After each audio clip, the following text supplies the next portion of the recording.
Ataoul Habib, est-ce que la religion islamique ne peut pas s'adapter à la culture des peuples auxquels elle est enseignée pour taire toutes ses critiques, mais aussi pour faciliter son assimilation par les gens? Oui, la culture américaine s'est adaptée une fois en 1921 lorsque le régime américain, l'État américain, avait interdit l'alcool.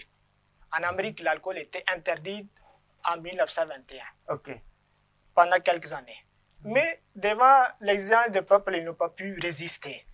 En 1933, le plan a échoué. Donc cela veut dire que même les États, même les docteurs savent que l'alcool n'est pas bon pour le peuple, pour la santé. C'est pour cela qu'ils ont essayé, mais leur essai...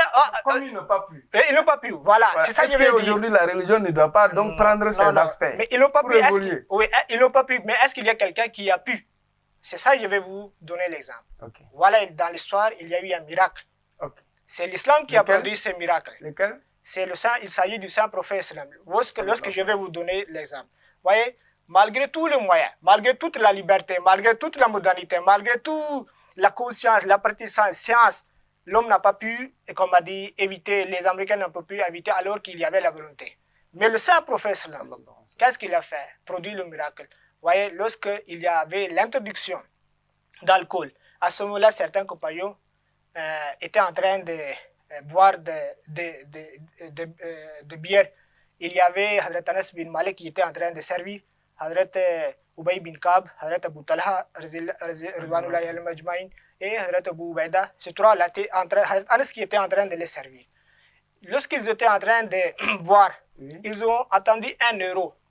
Qui a dit un euro, c'est celui qui était en train de faire le communiqué là. Une annonce.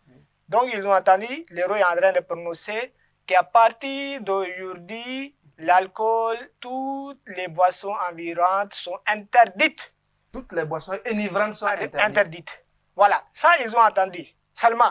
Et c'est pas que le prophète lui-même s'est approché d'eux, ils ont entendu seulement. Ils étaient en train de boire, les bouteilles sont là, les cruches sont là. À ce moment-là, Hazrat Abu Talha, il dit à Anas, que Anas, d'abord, lève-toi et vide tous les cruches. J'obtempérais sur le champ. Un seul communiqué, une seule annonce a éradiqué la société de la Médine. C'est quel miracle? Les Américains n'ont pas pu faire. Donc, les Américains ont besoin de l'islam. Okay. S'ils veulent se débarrasser de l'alcool, il faut qu'ils acceptent l'islam. Parce que l'islam a déjà fait. Okay. C'est déjà expérimenté. Ok, donc si on comprend, M. Ataoul Habib, c'est la modernité qui doit s'adapter à l'islam.